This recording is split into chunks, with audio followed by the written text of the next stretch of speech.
Good day everyone. I, Jasmine Sayyed, on behalf of Marathi Vigyan Parishad Solapur and DSTS Unique English Medium Schools, I extend my warm welcome to all of you on this Fun with Science activity. Today, in this Fun with Science activity, Mrs. Vishakha Bodgaonkar ma'am will going to show and explain some information on genetics. So I would like to welcome all the members, students and the people who are going to join us through digitally in this Fun with Science activity. Once again, I would like to call Mrs. Vishakha Bodgaonkar ma'am to begin, and let's begin with the Fun with Science activity.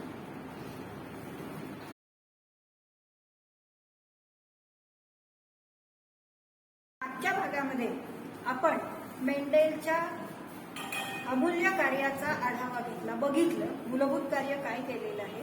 मेंडेलने ज्यांना घटक म्हटलं ते घटक गुणसूत्र आणि jeans म्हणून आज नावाजलेले किंवा आज ते संबोधले जातात.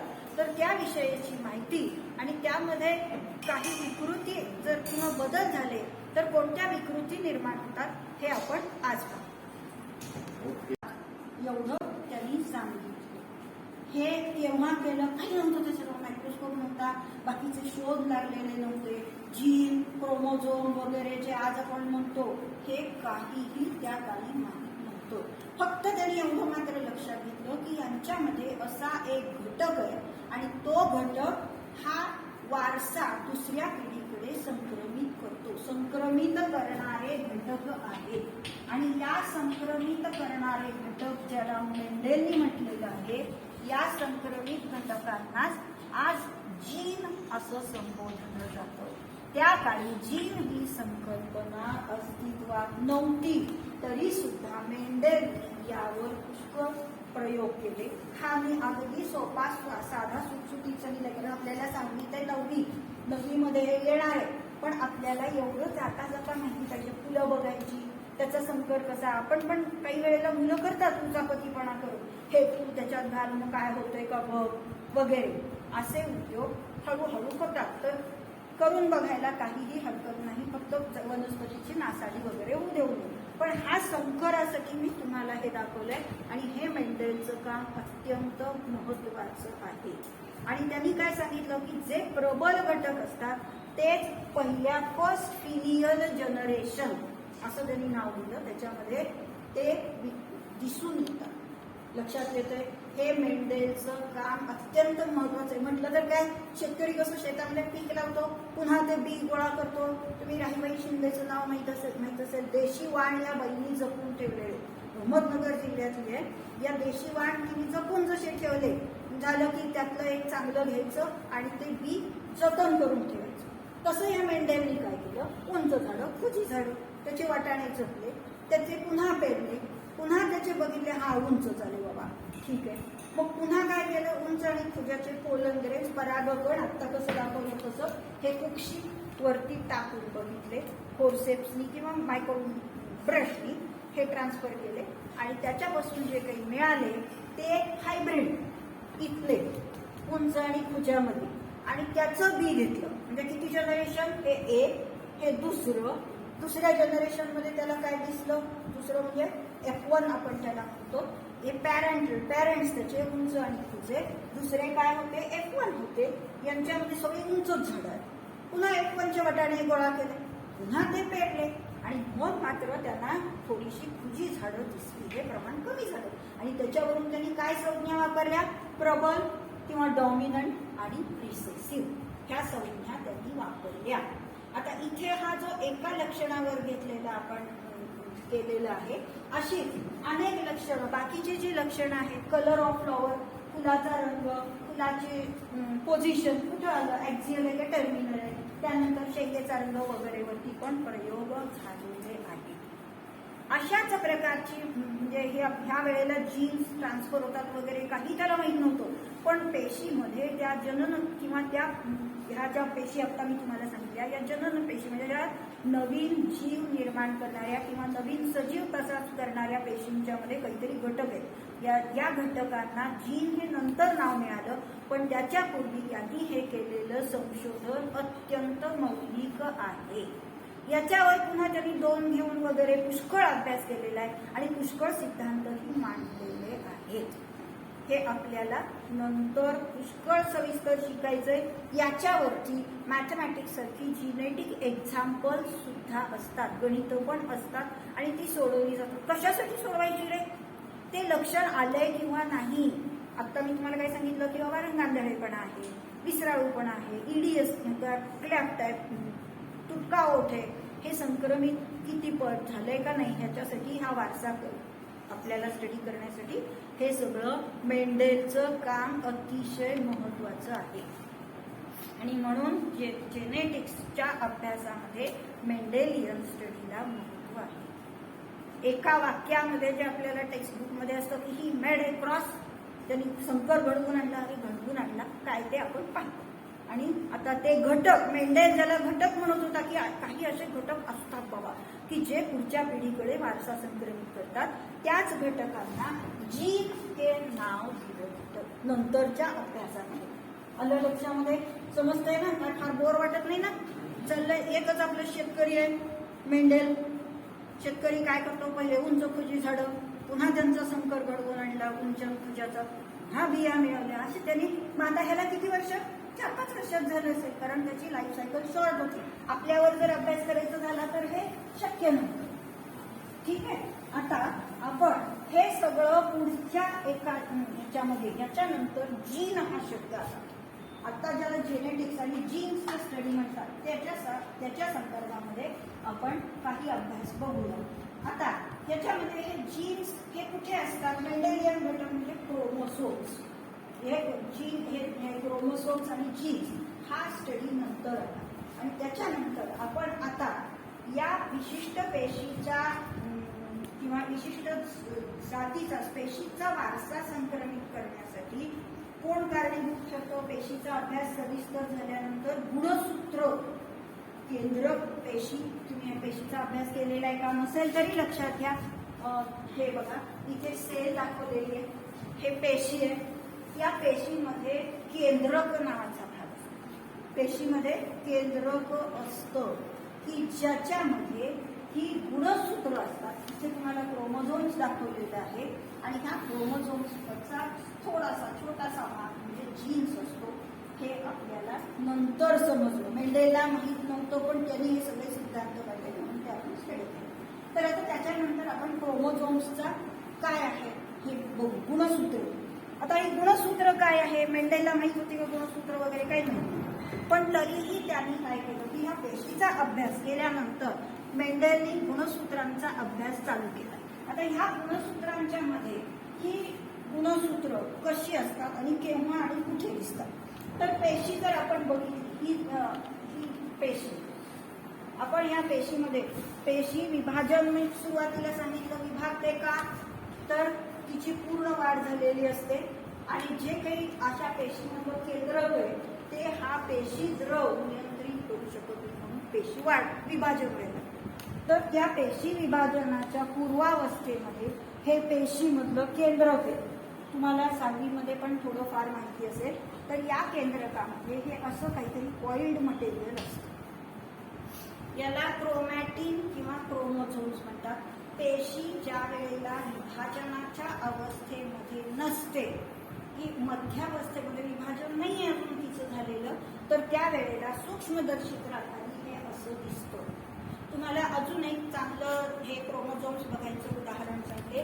कांद्याची मुळं, कांदा आपण भाजीसाठी वगैरे वापरतो, तो वाळलेला जो कांदा असतो त्याच्या खालच्या बाजूला छोटी छोटी मुळं असतात.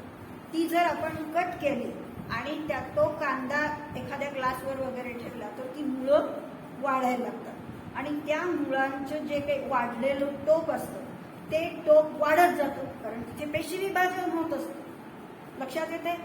ते पेशीमध्ये विभाजन होतं आणि ती मुळांची टोकं वाढत जातात. तर त्याचं जे टोक असतं त्याच्या टोकामधल्या पेशींच्या मध्ये न विभागल्या जाणाऱ्या पेशींमध्ये ही अशी आपल्याला मायक्रोस्कोप खाली हे दिसून येतं.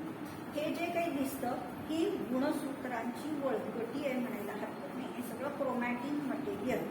आणि पेशी ज्या वेळेला विभागायला लागते आणि त्याची मध्यावस्था येते. त्या मध्यावस्थेमध्ये आपल्याला ही क्रोमोझोम्स दिसायला लागतात. म्हणजे ज्या वेळेला पहिली अवस्था, ह्याच्यात 4 अवस्था आहेत. मग आता ही जी क्रोमॅटिन नेटवर्क हे कॉइल्ड आहे, ह्याच्यामध्ये काय असतं, या केंद्रकामध्ये केंद्रकाम्ल असतं, न्यूक्लिक ऍसिड, त्याच्यामध्ये DNA डीऑक्सीरायबोज न्यूक्लिक ऍसिड हे त्याच्यामध्ये असतं. आता पुढे काय व्हायला लागतं, ही जी क्रोमॅटिन नेटवर्क आहे याच्यामध्ये हे असं हळूहळू सुरुवातीला व्हायला लागतं. कंडेन्सेशन म्हणजे काय, छोटं छोटं व्हायला लागतं. आणि मग त्यांच्या जोड्या तयार होतात. ही गुणसूत्राची वळकटी आहे, याची ही एक जोडी, ही याची दुसरी जोडी. याला इथं असं एक साधारणपणे बिंदू असतो, इथे तुम्हाला दाखवलेलं आहे बघा. हे सेल, न्यूक्लियस आणि न्यूक्लियसमध्ये क्रोमोझोमच्या जोड्या दाखवल्या. हे इथे पण क्रोमोझोम, याच्यामध्ये जो काही क्रोमोझोमचा भाग आहे, ही क्रोमोझोम किंवा ही काय झाली, गुणसूत्र. याला काय म्हणतात, गुणसूत्र. ही गुणसूत्र त्या विशिष्ट स्पेशीजनुसार तेवढ्या गुणसूत्रांच्या जोड्या असतात. म्हणजे आपल्यामध्ये गुणसूत्रांची संख्या माणसामध्ये किती आहे, 46. म्हणजे किती, 23 जोड्या गुणसूत्रांच्या असतात. हे या आपल्या जातीचं म्हणजे वैशिष्ट्य आहे. चिंपांजी घेतलं तर त्याच्यामध्ये किती होणार, 48 जास्त. त्या स्पेशीजमध्ये किती असतील तशा. आपण जर दुसरी घेतली, समजा बेडूक घेतला, तर बेडकामध्ये किती येतील, 20, 26. अशा मक्यामध्ये 20च.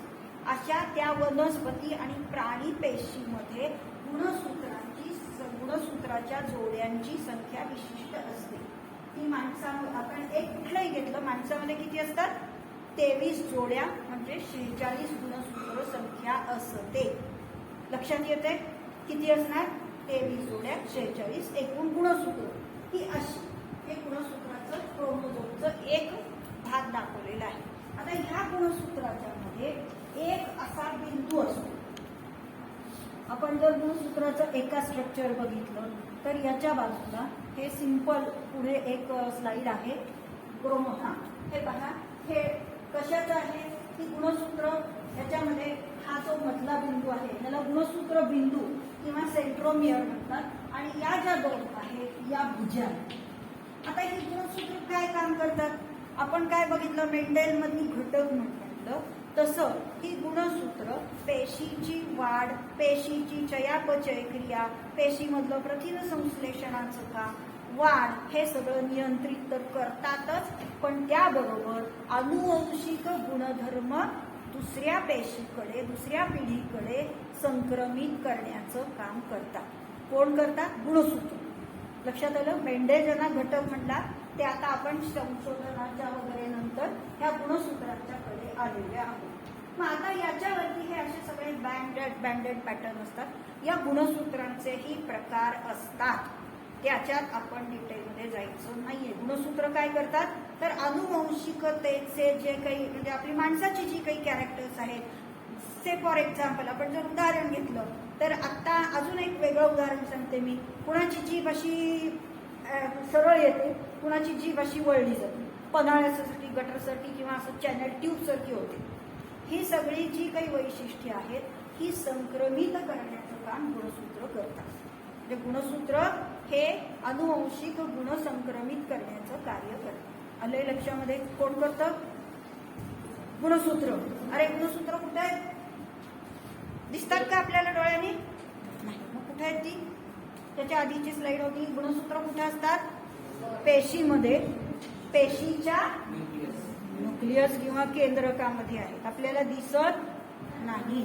हे जर बघायचं असेल तर तुम्हाला या गुणसूत्रांचा जर अभ्यास करायचा असेल, गुणसूत्र पाहिजे असतील तर तुम्हाला मी जे सांगितलं ते कांद्याची मुळं वाढवायची, त्याची स्मॅश करायचं स्लाइडवर घेऊन आणि मायक्रोस्कोप खाली बघायचं.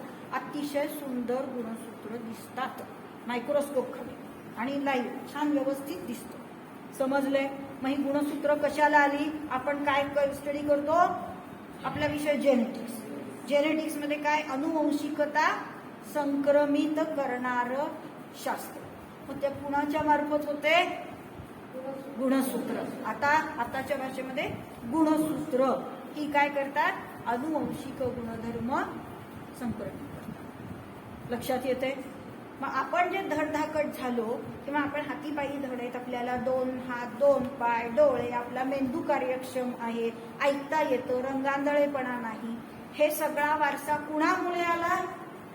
गुणसूत्र. आपली गुणसूत्र सुसूत्र पद्धतीने आणि व्यवस्थितपणे कार्यरत आपल्याला मागच्या पिढीकडून मिळाली, म्हणून आपल्याला हा सगळा वारसा मिळालेला आहे.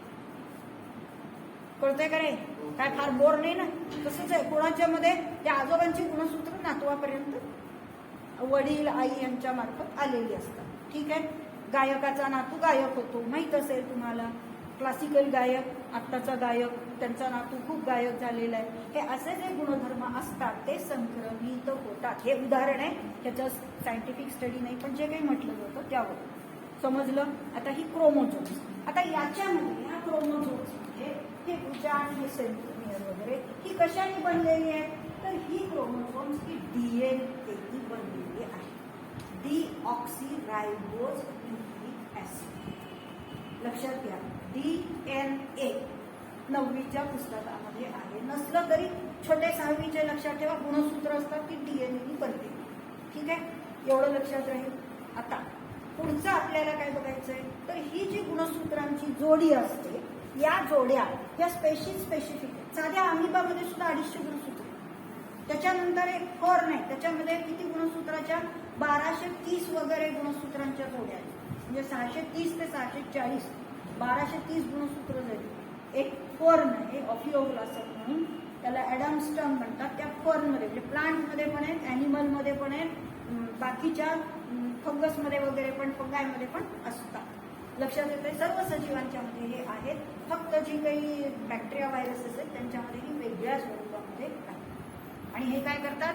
गुणसूत्र अनुवंशिक गुणधर्म संक्रमित करण्याचं काम करतात. ओके, समजतंय का ग? ठीक आहे. आता लक्षात आले आपल्याला जो काही वारसा आहे, आपला कलर ऑफ द हेअर, आपले केस काळे आणि भुरे असतात. आपण फार काही त्याच्यामध्ये डिटेल्समध्ये जायचं नाही. आईचे केस, वडिलांचे केस काळे असतील, मुलांचे केस काळे असतात. समजा भुरे असतील, पिंगे असतात बघा, काही जणांचे केस भुरकट असतात, गोरे गोरे भुरे भुरे केस वगैरे म्हणतात. तर त्याचा सुद्धा वारसा हा असाच आपल्याला गुणसूत्रांच्या मार्फत मिळालेला असतो. तोही मेंडेल ट्रेट किंवा मेंडेलचं एक लक्षण की जे माणसात दिसतं ते म्हटलेलं आहे. आता आपण ह्याच्या ही क्रोमोसोम्सची जोडी झाली. या ज्या जोड्या असतात त्याच्यामध्ये जे सजीव लैंगिक प्रजनन करतात त्यांच्यामध्ये, ज्या प्राण्यांच्या मध्ये जे असे लैंगिक प्रजनन करतात किंवा वनस्पती ज्यांच्यामध्ये लैंगिक प्रजनन होतं, याच्यामध्ये म्हणजे नर आणि मादी किंवा स्त्री आणि पुरुष वेगळे असतात, अशांच्यामध्ये गुणसूत्राची ही 22 जोड्या आहेत इकडे, आणि 23वी जी जोडी असते किंवा आपल्यामधली 23वी जी जोडी आहे, ही जोडी जराशी वेगळी असते. ही 22 क्रोमोसोम्स कशी एकसारखी असतात, त्यांना काय म्हणतात? एकसारखी रचना, एकसारखं DNA मटेरियल ज्याच्यावरती DNA आहे ते सगळं जे एकसारखं असतं यांना सजातीय किंवा समजातीय म्हणतात. आणि जर वेगळं असेल तर ते विजातीय होतील. तशी नाही, ही पण जोड्यांच्या मध्ये 22 लावलेली असतात आणि 23वी जी जोडी असते ती वेगळी असते. त्याला लिंगसूत्र किंवा लिंग ठरवणारे क्रोमोझोम्स, लिंगसूत्र असं म्हटलं जातं. ते स्त्री आणि पुरुषांमध्ये वेगवेगळं असतं. म्हणजे ही बाकीचे जी गुणसूत्र आहेत ती कायिक लक्षण, म्हणजे पेशीचं आपलं वाढ कशी होते, रंग कसा आहे वगैरे, शरीराची जी काही आहे. आणि स्त्री आणि पुरुष यांच्यामध्ये 23वी गुणसूत्राची जी जोडी आहे ती लिंगसूत्र म्हणून गणली जाते. लक्षात येते की वेगळी असते. आता त्याचं काय आहे ते डिटेल्स परत ते सेक्स डिटर्मिनेशन वगैरे हा दुसरा भाग येतो. पण एवढं घ्या की ही जी कायिक आहे ती कायिक आणि ही दुसरं जे आहे त्याला लिंगसूत्र असं म्हणतात. ते वेगळं असतं, त्याची रचना थोडीफार वेगळी असते, समान नसते आणि ते लिंग नारळण्यासाठी उपयोगी, म्हणजे स्त्री की पुरुष हे ते ठरवतात. एवढे ते त्याचा रोल आहे किंवा त्याचं कार्य आहे असं आपण म्हणतो. गुणसूत्र समजले. आता गुणसूत्रांच्या नंतर पुढचा जो आपल्याला गुणसूत्र आणि आपल्याला काय बघायचं आहे, हा गुणसूत्रांचा तर वारसा आहे. हा सगळा जर व्यवस्थित असेल तर आपण कार्यक्षम व्यवस्थित बॉडी होते, फार हुशार झाले वगैरे असं काही नाही. जे हुशारीचा वारसा किंवा असं आहे काही नाही, पण जे काही आहे ते सगळं शरीराचं नॉर्मल फंक्शनिंग होत असतं. आता त्यानंतर ही गुणसूत्र कशाने बनलेली असतात? DNA. DNA deoxyribose nucleic acid. आता ह्याच्या डीएनए ह्याच्या आधीच पुढे ह्याच्या आधीच ह्याच्यामध्ये हा जो डीएनए आहे, हा डीएनए हा फार महत्वाचा रोल प्ले करतो. डीएनए काय आहे? द्विसर्पिलाकार रेणू. इथं असं शिडीसारखं आहे. म्हणजे याच्यामध्ये काय आहे तर या दोन शिड्या, एक शिडी आहे अशी सर्पिलाकार आहे. एक सिंगल जिना कसा असतो तसा हा ट्विस्टेड जिना आहे. म्हणजे आपण जर सिंपल बघितलं तर या ज्या पायऱ्या हे काय झाले, हे त्या शिडीचे खांब आणि ह्या मधल्या पायऱ्या, आणि हे सगळं कसं झालेलं आहे? ट्विस्ट झालेलं आहे. इथं दाखवलं कशाने बनलेलं आहे? डीएनए. आता डीएनए मध्ये काय तर डीऑक्सीरायबोज शुगर, म्हणजे ही इथं शर्करा आहे, एक प्रकारची डीऑक्सीरायबोज ही शर्करा आहे. त्याच्यानंतर फॉस्फोरिक ऍसिड, फॉस्फेट बॉन्ड आणि नायट्रोजन बेस, या सगळ्याचा जो छोटा रेणू असेल, छोटा खंड आहे, आपण त्याच्यामध्ये असे जे पहिल्यांदा बघितले तर त्याला न्यूक्लियोटाइड म्हणतात. फॉस्फेट ग्रुप, शर्करा आणि नायट्रोजन युक्त पदार्थ त्याला न्यूक्लियोटाइड म्हणतात. आणि या सगळ्याचा हा डीएनए झालाय. आणि ह्याच्यामध्ये हा नायट्रोजन बेस हे ॲडेनिन, ग्वानिन, थायमिन, सायटोसिन असतात. हा जो नायट्रोजन युक्त पदार्थांचा बेसचा जो काही क्रम आहे तो एका विशिष्ट पद्धतीने अरेंज केलेला असतो, लिनियर पद्धतीने. आणि ही जी शिडी आहे, इथं शुगर झालं, फॉस्फेट, आणि इथे काय झालं, हा एक नायट्रोजन बेस, हा नायट्रोजन बेस, हा ॲडेनिन, हा ग्वानिन, हा थायमिन, सायटोसिन असे असतात. हे त्या शिडीच्या पायऱ्या ज्या आहेत त्या नायट्रोजन बेसनी बनलेल्या आहेत. फॉस्फेट बॉन्ड, हायड्रोजन बॉन्ड इथे जोडलं गेलेलं आहे. फॉस्फेट ग्रुप आणि शर्कराच्या त्याच्या दोन घराचे शिडीचे बार असतात ह्या शिडीचे. आता हे ट्विस्टेड कशाने असणार? हे इथे पिवळं आणि गुलाबी जे दाखवले ते नायट्रोजन बेसच्या पायऱ्या, आणि शर्करा आणि फॉस्फेटचा हा रेणू हे असं कॉइल्ड झालेलं असतं. लक्षात येतंय? आता याच्यानंतर त्याचं जे काही स्ट्रक्चर आहे याच्यामध्ये एक विशिष्ट प्रकारची रचना असते. याला आपण डीएनएचा जो काही छोटासा खंड आहे, अजून एक आहे का, हा याच्या पुढचा, तर त्याला काय म्हणतात की जीन. डीएनए आणि आता ह्याच्यामधून जीन, हा डीएनएचा छोटासा जो खंड आहे, डीएनएचा विशिष्ट रचना असणारा जो काही खंड आहे त्याला जीन असं म्हणतात. म्हणजे जीन मध्ये काय म्हणणार आपण, ह्या डीएनएचा छोटासा खंड आहे, त्या खंडाला डीएनएचा छोटासा जो काही रेणूयुक्त आहे त्याला हे जर आपण क्रोमोझोम, हे क्रोमोझोमची जोडी, हा क्रोमोझोमच्या मधला हा सर्पिलाकार डीएनए, आणि ह्या डीएनएचा हा एवढासा जर खंडाचा जो काही भाग असेल, हा खंडाचा भाग, आता ह्या खंडाचा भाग आपण बाहेर काढला तर बाहेर काढलेल्या भागामध्ये काय असणार? शुगर, फॉस्फेट बेस आणि पायऱ्या nitrogen base. Sugar, phosphate, nitrogen base यांचा जो काही विशिष्ट रचना असेल, ह्या रचनेचा छोटासा भाग म्हणजे जीन. जीन कशाला म्हणायचं? क्रोमोझोमचा छोटासा विशिष्ट प्रकारच्या न्यूक्लियोटाइडचा सिक्वेन्स असणारा भाग म्हणजे जीन. समजले? त्याला जीन असं नाव आहे. हे जीन्स कॉम्पॅक्ट पद्धतीने सरळ असे गुणसूत्रांवर अरेंज केलेले असतात किंवा लावलेले असतात. हे जीन्स त्या लिनियर पद्धतीने अरेंज झालेले असतात. आतापर्यंत हा जीन्सचा अभ्यास, आता आपण जेनेटिक स्टडी करतो म्हणजे जीन्सचा अभ्यास म्हणजे काय? गुणसूत्रामधल्या डीएनएच्या छोट्याशा एवढ्याशा खंडामध्ये नायट्रोजन बेसचा सिक्वेन्स काय आहे, फॉस्फेट आणि शुगर कसं आहे, हायड्रोजन बॉन्ड ते कसे जॉईन झालेले आहेत, हा जो काही विशिष्ट एक भाग असेल तो जीन. आणि हा विशिष्ट भाग ते लक्षण जे मेंडेलनी सांगितलं होतं की उंची नियंत्रित करणारे जे काही घटक लक्षण आहे तो हा भाग. एवढं लक्षात आलं? हे जीनचा अभ्यासच आहे आपल्या मानवामध्ये. आता हे सगळं कशावरती, तर याचा आपल्याला काय करायचं आहे, तर आजार नियंत्रित करण्यासाठी. काही असे आजार आहेत, रंगांधळेपणा, ईडिओसी, ओठ फाटका, तर त्यानंतर वर्णहीनता म्हणजे अल्बिनिझम ज्याला म्हणतात, फोड आलेली पूर्ण माणसं, हे सगळं नियंत्रित करण्यासाठी आपल्याला याचा अभ्यास करणं गरजेचं आहे. शास्त्रज्ञांनी आणि हा डीएनएचा जो काही सिक्वेन्स आहे हा सर्व सजीवांच्या मध्ये 90% पर्यंत सारखा असतो, 10% वेगळा. आणि ह्याचा उपयोग करून एक विशिष्ट गुन्हेगार शोधण्यासाठी पण केला जातो. तुम्हाला एक तंत्रज्ञान माहित असेल, डीएनए फिंगर प्रिंटिंग. ऐकलेला शब्द सगळ्यांनी. ह्याच्यासाठी सुद्धा ह्या जेनेटिक्सचा आणि ह्या जीन्सचा अभ्यास होतो. कशाच्यासाठी? तर ते डीएनए, कारण का तर 90% आपले जे जीन्स आहेत ते एकसारखे असतात आणि 10% भाग हा वेगळा असतो. प्रत्येकामध्ये हे युनिक आहे. तुमच्या याचा वेगळा असेल, त्याचा वेगळा असेल. तुझे आपण जर डीएनए फिंगर प्रिंटिंग बघितलं तर तुझ्या डीएनएचा 10% भाग हा त्याच्यापेक्षा वेगळा असणार. तुझा हा युनिक असणार.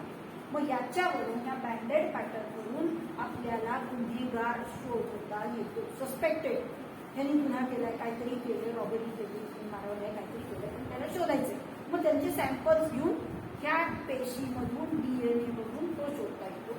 त्यानंतर डिस्प्युटेड पॅरेंटेज म्हणजे काही वेळेला कसं होतं की बहुपालकत्व दाखवतात. एखाद्या खूप श्रीमंत माणसाला एक मुलगा, हा माझाच मुलगा आहे किंवा आरोप वगैरे जे केलेले असतात, तो खरा आहे का खोटा आहे, मग त्यात वडिलांचे आणि आईचे जीन्स वगैरे मॅचिंग करून त्यांचे बँड पॅटर्न्स मॅच करून ते ठरवण्यासाठी याचा उपयोग होतो.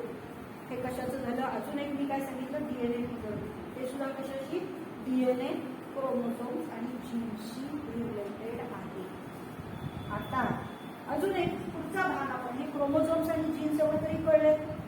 फिंगर डीएनए फिंगर प्रिंटिंग, त्याच्यासाठी जीन्सचं जेनेटिक्स आपल्याला येणं गरजेचं आहे.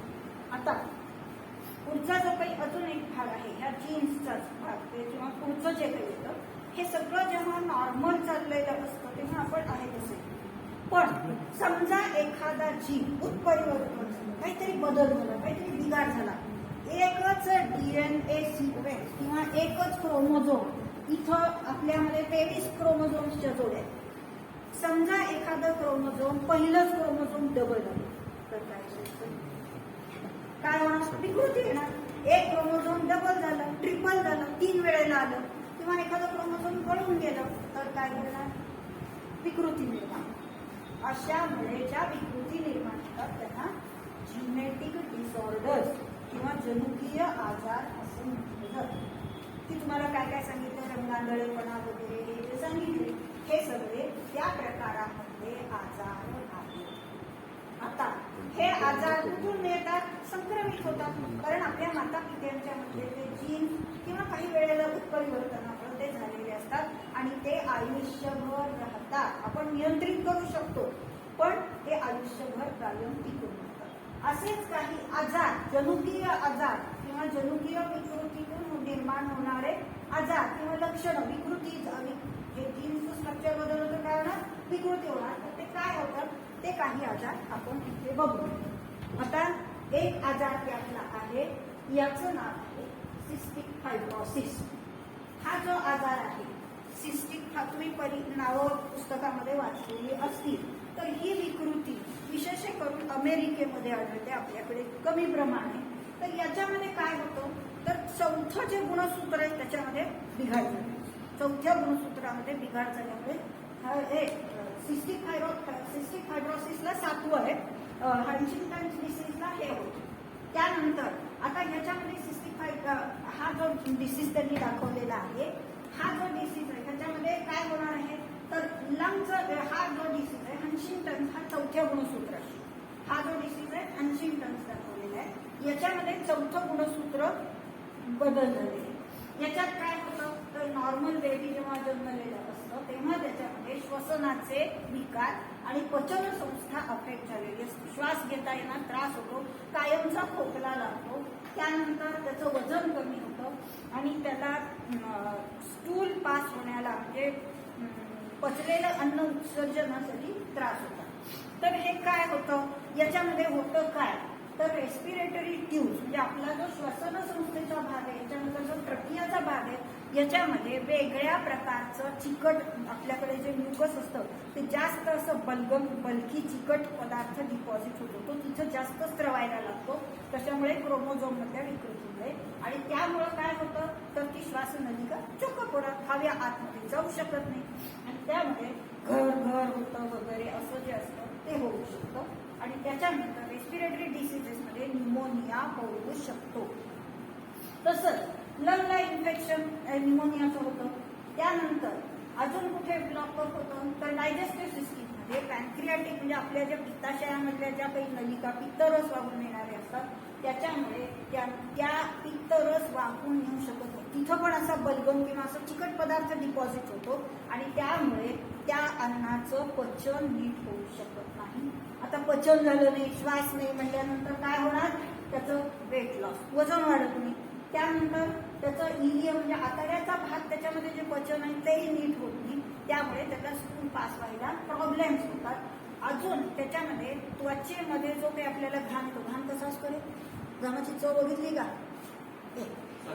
सॉल्टी, जरासं खारट वाटतं घाम, बघतो आपण असं करून लहानपणी तरी खूप जण करतात, आम्ही नाही पण तुम्ही बघितलेला असतो तो सॉल्टी, तर तो जास्त घाम खारट घाम त्यांना येत असतो, आणि असं चिकचिकीत मोठ्या प्रमाणावर घाम यायचं त्यांच्यामध्ये लक्षण दिसतं. आणि रेस्पिरेटरी प्रॉब्लेम्स, आणि त्यांच्यामध्ये वजन कमी होतं.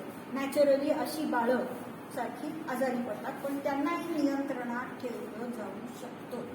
मग काय करायचं, अँटीबायोटिक्स द्यायचे, पचेल असं अन्न द्यायचं, फॅट त्यांच्यामध्ये जास्त एलिमिनेट होतो. हा झाला हंटिंग्टन डिसीज. आता पुढचा एक आहे, आता हा जो आहे हा सिस्टिक फायब्रोसिस. हा सिस्टिक फायब्रोसिस मध्ये काय होणार आहे, हा पुढचं घ्या, हा तोच झाला, हा हंटिंग्टन डिसीजचा आला. आता याच्यामध्ये काय होतं, हा मेंदूशी रिलेटेड आजार आहे, चौथ्या गुणसूत्रामध्ये होतो. याच्यामध्ये आपल्या ऐच्छिक हालचालींवर अनियंत्रण, मेंदूच्या पेशींचं कार्य कमी होतं, त्यामुळं त्याला नीट बोलता येत नाही. आकलन क्षमता त्या बेबीची कमी होते. त्याच्यानंतर त्याच्या पर्सनॅलिटीमध्ये मूड स्विंग्स होतात, म्हणजे त्याचे मूड बिहेवियर चेंज होतं, कधी एकदम रडत होत बसेल किंवा एकदम ॲग्रेसिव्ह होईल, मारामारी करायला लागेल वगैरे असं त्याच्यामध्ये होतं. हे सुद्धा मग काय झालं, बोलायला येत नाही, काही नाही, नॅचरली तो नॉर्मल जीवन जगू शकत नाही. मस्क्युलर वीकनेस आला, इनव्हॉलंटरी मुवमेंटच्या अनेकची हालचाली आहेत, ग्रीप आहे, हाताची ग्रीप, लिहिणं वाचणं बोलणं सगळं त्याच्यामध्ये होऊ शकत नाही.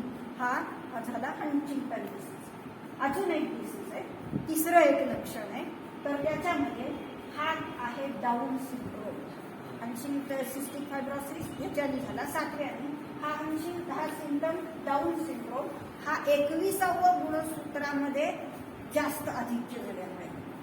ठीक आहे, ही सगळी कायिक गुणसूत्रे. या कायिक गुणसूत्र म्हणजे पेशीवरची बाकीची लक्षणं नियंत्रित करणारी. तर याच्यामध्ये जेव्हा बाळ जन्मलेलं असतं तेव्हा त्याच्यामध्ये ॲबनॉर्मलच त्याचा चेहरा असतो, हे ॲबनॉर्मल फेस असतो, चपटा. बाळाचा चेहरा थोडासा वर आलेला असतो, इथं फ्लॅट फेस असतो, त्याचे कान असे बाहेर वेडेवाकडे आलेले असतात, आपल्यामध्ये आपण नाही आहेत, आपण खूप चांगले आहेत.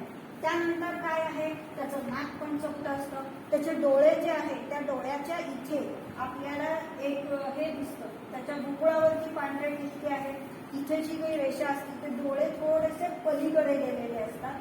त्यानंतर त्याच्यामध्ये हार्ट डिसीजेस असू शकतात, त्याची बोटं अशी छोटी आणि वाकडी झालेली असतात, आपली सरळ होतात, छोट्या बाळांनी मिटलेली मूठ असली तरी ती नंतर होते, अशी होत नाही. त्याच्यानंतर त्याच्या तळ हातावरती इथं एक दुमड असते, एक घडी असते, त्या घडीमुळे पण ते वेगळं होतं, आणि त्याचं पाचवं जे काही अंगठा असतो तो पण छोटा असतो.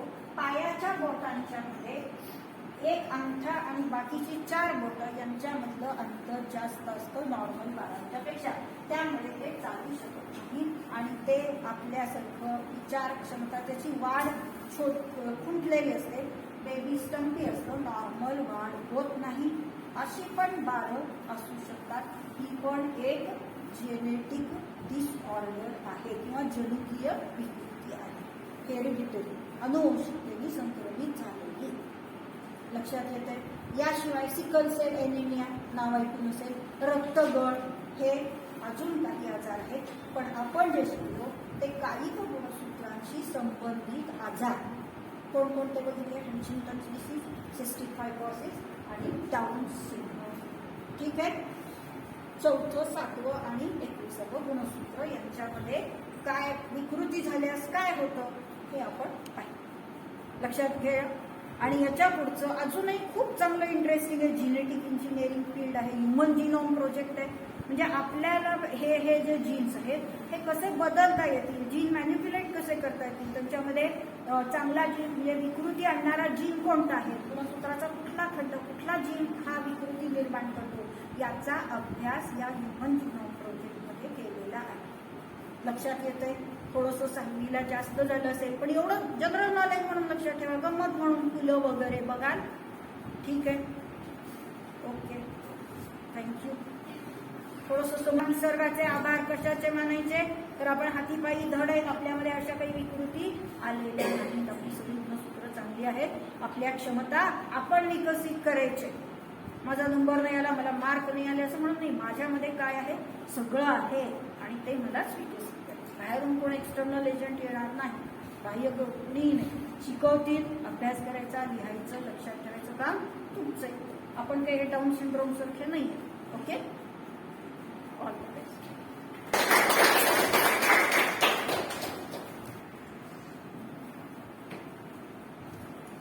I, Jasmine Sayyed, on behalf of Marathi Vidyan Parishad Solapur and DSTS Mandal's Unique English Medium School, I would like to thank respected Vishaka Borgawkar ma'am for who introduces some of the experiments of scientist Gregor Mendel, who has performed regarding the self-pollination in pea plants, as well as she has explained so gracefully about genetics, genes, chromosomes. These are the factors responsible behind transferring the biological characters from one generation to the next generation.